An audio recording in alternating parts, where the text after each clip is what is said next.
Hello అందరికీ, ఇవాళ lunch menu ఏంటో చూసేద్దాం వచ్చేయండి. వైట్ రైస్, ఆకుకూర పుల్లకూర.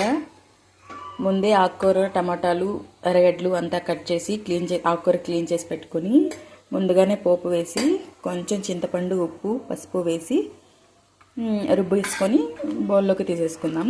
ఇది ముందే తిరగమాత వేసేస్తాము.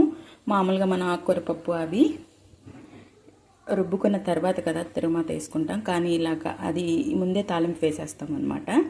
ఆకుకూర పుల్లకూర, రసము, ఇంకా అరటికాయ తాలింపు. ఈవినింగ్ స్నాక్స్లోకి స్వీట్ పొటాటో. వీడియో నచ్చితే లైక్ చేయండి, షేర్ చేయండి, సబ్స్క్రైబ్. Bye bye. అంతే ఇంకా ఈ వీడియో.